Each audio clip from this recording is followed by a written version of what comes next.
राधे राधे भाई सभी को। स्वागत है आपका इंडियन मैपिंग की इस क्लास में। और इस क्लास में हम जानेंगे महाराष्ट्र के बारे में, उसकी ज्योग्राफिकल कंडीशन के बारे में और उसके कौन कौन से प्रमुख शहर हैं, किस लिए फेमस हैं, उनके बारे में जानेंगे। जैसा कि अपन पिछले लेक्चरों में पढ़ते आ रहे हैं और जो स्टेट हैं उनके बारे में पढ़ा, तमिलनाडु, आंध्र प्रदेश, कर्नाटक है ना, केरल, इनके बारे में अपन पढ़ चुके हैं। पहले आप चाहें तो उन वीडियो को ले सकते हैं, वो भी आपके लिए कुछ हेल्पफुल रहेंगी। आज अपन स्टार्ट करते हैं अपन महाराष्ट्र के बारे में, है ना, अपन जानने का प्रयास करते हैं। देखो, यदि मैं महाराष्ट्र की बात करूं तो पहले इसकी ज्योग्राफिकल कंडीशन देख लेते हैं, आसपास कौन कौन से इसके क्षेत्र हैं। देखो, यहाँ पर एक गोवा है, गोवा राज्य से ये सटा हुआ है ना, गोवा राज्य से सीमा लगाता है। इधर कर्नाटक है, कर्नाटक राज्य से भी ये सीमा लगाता है ना। तेलंगाना, तेलंगाना से भी ये सीमा लगाता है, तेलंगाना राज्य है। छत्तीसगढ़ से भी ये सीमा लगाता है, इधर छत्तीसगढ़ है ना। इसके उत्तर में क्या है, छत्तीसगढ़ है, ठीक है, पूरब में छत्तीसगढ़ से। इधर एमपी से लगाता है, मध्य प्रदेश से ये सीमा लगाता है, मध्य प्रदेश से। और ऊपर गुजरात से, है ना। इधर ये छोटा वाला हिस्सा ना, इधर से गुजरात का है। किसका है, गुजरात का है। और इधर क्या है, इधर है अरब सागर। क्या है, अरब सागर है। क्या है, अरब सागर है ना। तो बेसिकली देखो, ये चीज़ें आपको पता है भाई। गोवा से लगाता है, कर्नाटक से लगाता है। इन गोवा के बारे में पढ़ा चुका हूँ, कर्नाटक, तेलंगाना इनके बारे में पढ़ा चुका हूँ। तब भी पढ़ाया था कि भाई महाराष्ट्र की सीमा इनसे लगती है। छत्तीसगढ़, मध्य प्रदेश, गुजरात, अरब सागर है ना, ये इन राज्यों से, ये इसके चारों तरफ से घिरा हुआ है। अरब सागर यानी कि ये वाटर बॉडी भी है, वाटर बॉडी से ये टच हुआ हुआ है ना, तो यानी कोस्टल एरिया है इधर। अब अपन जानते भाई, देखो 3-4 चीज़ें हैं जो आपको इसमें विशेषकर ध्यान रखनी है। क्या ध्यान रखनी है, देखो यहाँ पर एक स्थान है और उस स्थान का नाम क्या है, महाबलेश्वर। क्या नाम है, महाबलेश्वर। महाबलेश्वर, क्या नाम है, महाबलेश्वर। ये जो स्थान है महाबलेश्वर, ये दरअसल यहाँ से एक नदी निकलती है और उस नदी का नाम क्या है, कृष्णा नदी। क्या नाम है, कृष्णा नदी, है ना। यहाँ से एक नदी निकलती है, कौन सी, कृष्णा। ये कृष्णा नदी इस महाराष्ट्र से निकलती है, फिर ये कर्नाटक में चली जाती है, कर्नाटक के बाद ये तेलंगाना में चली जाती है, उसके बाद आंध्र प्रदेश में जाके बंगाल की खाड़ी में गिर जाती है। तो एक तो चीज़ आपको ये ध्यान रखनी है, ये इसकी प्रमुख नदी है, ठीक है। उसके बाद यहाँ पर एक स्थान है, कौन सा है, त्र्यंबकेश्वर मंदिर है, त्र्यंबकेश्वर। क्या नाम है, त्र्यंबकेश्वर।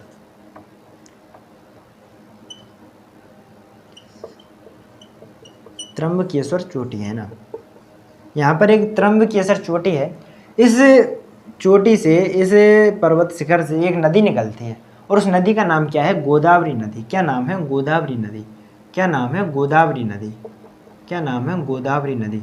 तो एक चीज़ आपको ये भी ध्यान रखनी है, 2 प्रमुख नदियाँ हैं। देखो भाई, जब हम साउथ इंडिया की बात करते हैं ना, तो उसमें हम कृष्णा नदी के बारे में पढ़ते हैं, कावेरी के बारे में पढ़ते हैं, गोदावरी, ये प्रमुख, ये मेजर रिवर हैं, इनके बारे में अपन पढ़ते हैं। तो आपको ये ध्यान रखनी है भाई, जिसमें से 2 जो मेजर नदी हैं, कौन सी, कृष्णा और गोदावरी, वो कहाँ से निकलती हैं, महाराष्ट्र से निकलती हैं, ठीक है। अच्छा, यहाँ पर एक स्थान हो रहा है, कौन सा, बुलढाना। क्या है, बुलढाना, बुलढाना है ना। और यहाँ पर एक झील है इसकी, कौन सी, लोनार झील। कौन सी है, लोनार झील। दरअसल ये अपने रंग परिवर्तन के लिए जानी जाती है। भाई रंग परिवर्तन कैसे, दरअसल इस झील को मानते हैं भाई क्रेटर की वजह से इसका निर्माण हुआ है, क्रेटर झील बोलते हैं। क्रेटर झील मतलब क्या, मतलब कि कोई उल्का पिंड के माध्यम से, कोई उल्का पिंड था जो महाराष्ट्र में गिरा, तो उसकी वजह से वहाँ गड्ढा हो गया और उसके बाद वहाँ पानी भर गया, तो क्या, झील बन गई। तो उसी को क्या बोलते थे, हम लोनार झील बोलते हैं, उसको क्या बोलते हैं, क्रेटर झील बोलते हैं, ठीक है। ये रंग परिवर्तन के लिए जानी जाती है, ठीक है। तो ये देखो प्रमुख चीज़ें हैं इसकी, है ना। अब अपन पर्वत श्रृंखला है, जैसे कि अपन यहाँ बात करें तो इधर कौन सी है, सतपुड़ा है। कौन सी है, सतपुड़ा है। सतपुड़ा है। इसमें बीच में भाई अजंता की जो है सीरीज भी है, वो भी है, अजंता की गुफाएं हैं, एलोरा की गुफाएं हैं। तो वो भी किन में है, वो भी भाई साहब जो पर्वत शिखर हैं बीच बीच में, उनमें बनी हुई हैं। तो ये आपको बेसिकली चीज़ें ध्यान होनी चाहिए, ज्योग्राफिकल कंडीशन यदि अपन देखते हैं इसको। अब अपन जानते हैं भाई इसके जो कौन कौन से प्रमुख शहर हैं और वो किस किस लिए फेमस हैं, है ना, उनके बारे में थोड़ा जान लेते हैं, थोड़ा पढ़ लेते हैं, है ना। देखो, पढ़ना यार ज़रूरी है, हंसी मजाक चलता रहेगा, है ना, ठीक है। अब देखो अपन बात करते हैं किसके बारे में, ये मैंने मिटा दिया।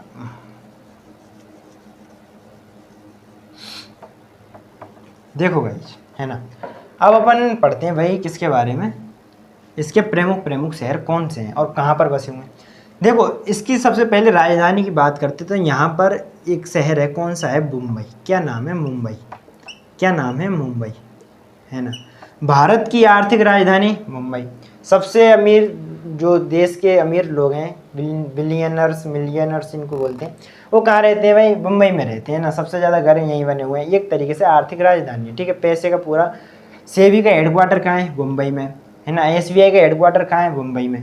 तो ये सारी चीज़ें आपको ध्यान रखनी है। इसके अलावा देखो आपको जो मोस्ट चीज़ ध्यान रखनी है वो क्या रखनी है कि भाई सूती कपड़े के लिए फेमस है ना। सूती कपड़े के लिए फेमस है क्या? मुंबई सूती कपड़े के लिए फेमस है। एक तो ये आपको ध्यान रखना है, ठीक है। इसके अलावा देखो यहाँ पर एक बस्ती है और उस बस्ती का क्या नाम है? उस बस्ती का नाम है धारावी। क्या नाम है? धारावी। क्या नाम है बस्ती का? उस बस्ती का नाम है धारावी। देखो धारावी जो बस्ती है ना, ये एशिया की सबसे मलिन बस्ती है। यानी एक तरीके से गंदा होता है ना, कूड़ा करकट, गंदा खाना कहाँ पर है? कौन सी बस्ती है? धारावी बस्ती है। कहाँ पर है?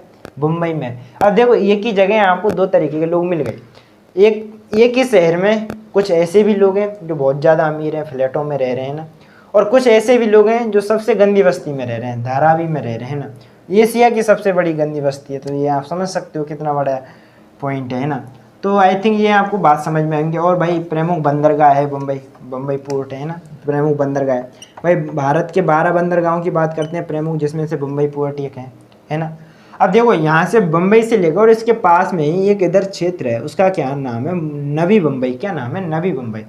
अब इस बम्बई से लेकर और इस नवी मुंबई के बीच में एक पुल बनाया है, उसको क्या बोलते हैं? हम अटल सेतु बोलते हैं। क्या बोलते हैं? अटल सेतु बोलते हैं।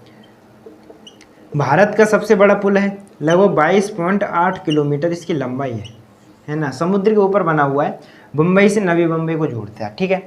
इतनी सी बात आई आपके समझ में, अभी बनाए, ठीक है। अच्छा, और जैसे अपन बात करते हैं इसके प्रमुख शहरों की, तो यहाँ पर एक और शहर है, क्या नाम है? तारापुर। तारापुर। क्या नाम है? तारापुर।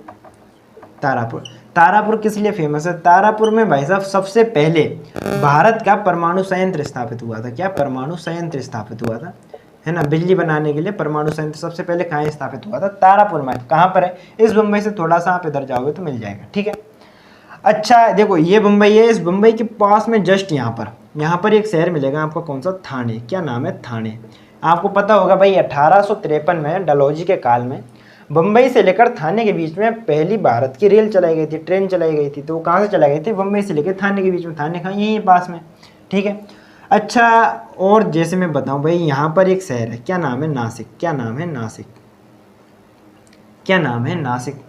अच्छा, ये जो इसके इधर आपको एक शहर और मिलेगा, क्या नाम है? पुणे। क्या नाम है? पुणे, है ना। अब ये दोनों शहरों का देखो मतलब क्या है, ये आपको समझना। आपको जैसा कि आपको पता है कि भाई इधर से ये महाराष्ट्र हो गया, कर्नाटक हो गया, केरल हो गया, इनसे होकर पश्चिमी घाट निकल के जा रहा है।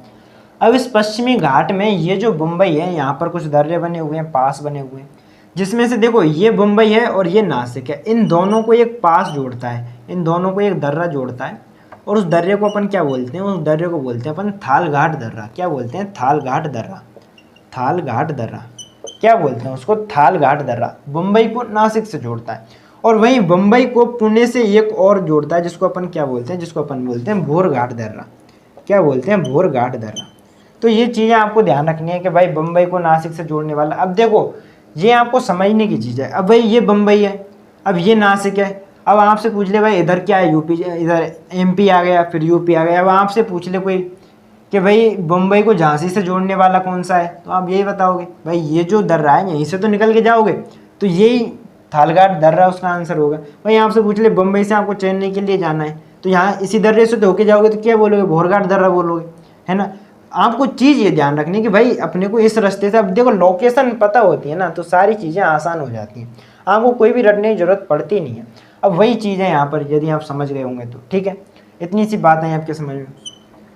अब देखो यदि मैं अब इन शहरों की बात कर लेते, भाई नासिक। नासिक किस लिए फेमस है?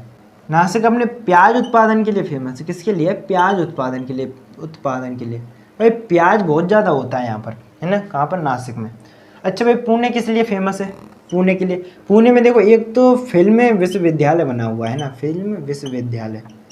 विश्वविद्यालय, फिल्म विश्वविद्यालय कहाँ पर बनाया है? यहाँ पर मतलब जो जैसे भाई यूनिवर्सिटी है ना, फिल्मी यूनिवर्सिटी कहाँ पर है? पुणे में, ठीक है। अच्छा इसके अलावा और जैसे कि मैं और शहरों के नाम बताऊँ, इसको थोड़ा सा रफ कर देते हैं अपन, है ना, और चीज़ें आपको समझ में आ जाएंगी अच्छे से।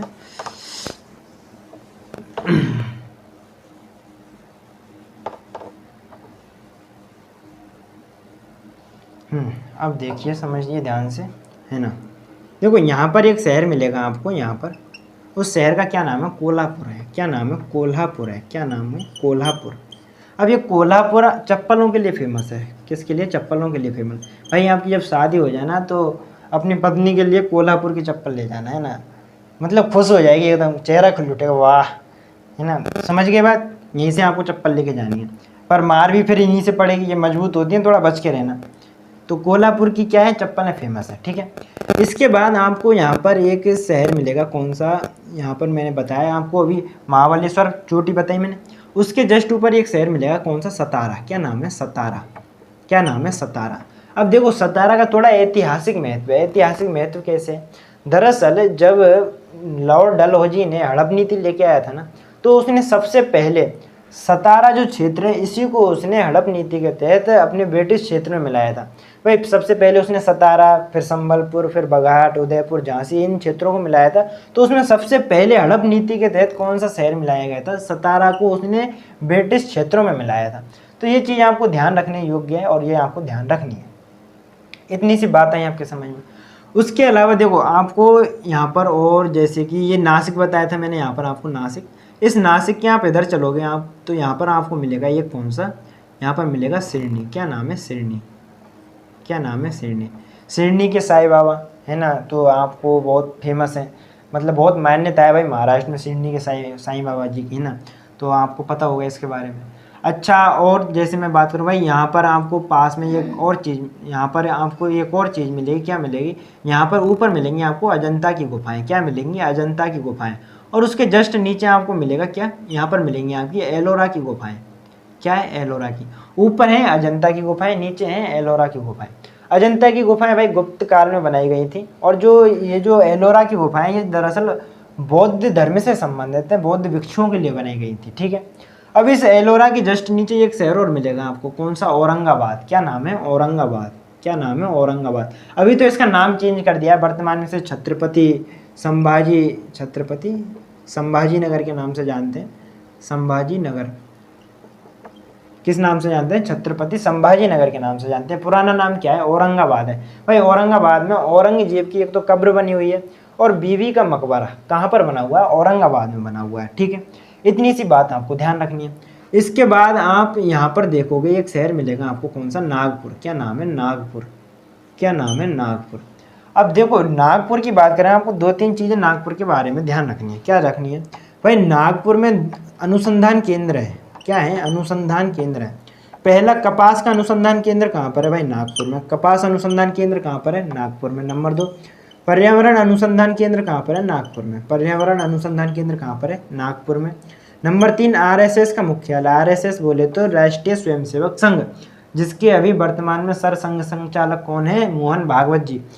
तो उसका भी हेडक्वार्टर कहाँ पर है, नागपुर में, ठीक है। इसके अलावा और क्या भाई, एयरफोर्स का जो मेंटेनेंस कमान का जो हेडक्वार्टर है,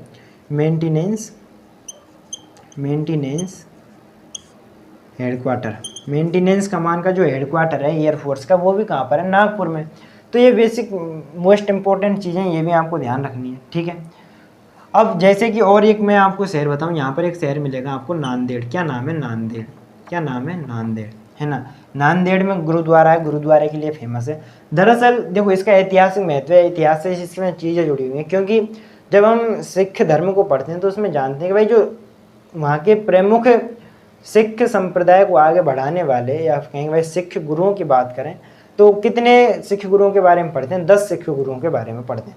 उसमें से जो सबसे अंतिम जो सिख गुरु थे, कौन से थे, गुरु गोविंद सिंह। तो उन गुरु गोविंद सिंह की जो हत्या की गई थी, कहाँ की गई थी, नांदेड़ में की गई थी। तो सिख लोग ना इसको बहुत ही पवित्र स्थान मानते हैं, और यहाँ पर गुरुद्वारा भी बना हुआ है, बहुत इंपॉर्टेंट है, ये चीज़ आपको ध्यान रखनी है ना। तो आई थिंक आपको ये चीज़ें समझ में आई होंगी। इंपॉर्टेंट शहर मैंने आपको बता दिए, है ना। आई थिंक देखो जो बम्बई है ना, बम्बई का आपको महत्व पता ही है भाई। मोस्ट जितने भी हेडक्वार्टर हैं आपको बम्बई में मिल जाएंगे, है ना। जैसे भाई मैंने सीएबी का बताया, एसबीआई का हेडक्वार्टर कहाँ है, बम्बई में। तो ये बेसिकली चीज़ें हैं, आपके समझ में आई होंगी, है ना। तो आज के लिए इतना ही, धन्यवाद।